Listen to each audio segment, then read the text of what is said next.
Hello, welcome back for Unit 6 of our American History 1 course here at Waldorf University. And as we get into the final few weeks here, we're kind of running through the last of our skills. So I'm going to talk about our skill this week, which is historical significance.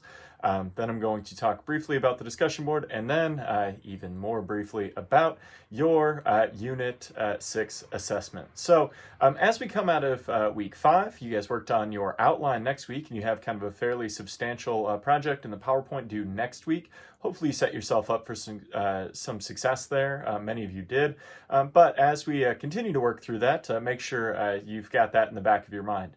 As we work on historical significance this week, this skill seems very easy on the surface. The definition of historical significance that we're going to use is the big why. Why events are relative and important to modern scholars. And so at its most basic, sometimes this seems very easy to pull out. You go, well, duh, the American Revolution is important and historically significant because it was the start of the United States.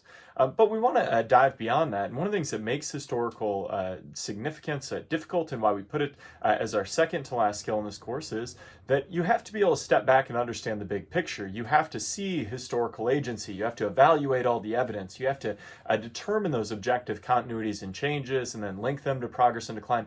And then you should be able to understand the nuance and zoom all the way out and get a good sense of the big picture that will allow us to see the true historical significance. So as we work on this week, we're going to practice over the discussion board where we're going to talk about the emergence of the middle class during the time period we're studying.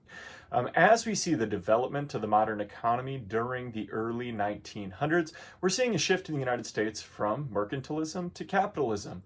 And as that happens, one of the things that's developing is people are moving outside of their home to work for the first time. A lot of times when we consider this time period, we think about people living at their place of work. If we think of them in agriculture, farmers obviously are tied to the land. They live there. They derive their living from the efforts they put in the soil, and then sometimes participate in an outside market. But it's important for us to realize that even other jobs during this time period, oftentimes most people worked and lived in the same place. For instance, if you're a shoemaker, you might work in the bottom part of your store and then live upstairs with your family. Same for people running a bakery or other types of businesses like that.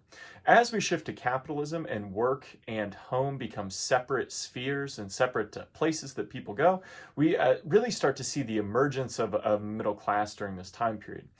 I want you to take the kind of middle class then and contrast it with the middle class today. And I hope we can have some good conversations about basic American identity, the idea of kind of upward mobility, and how our economy's changed over time. So that's what we're going to do over on the discussion board.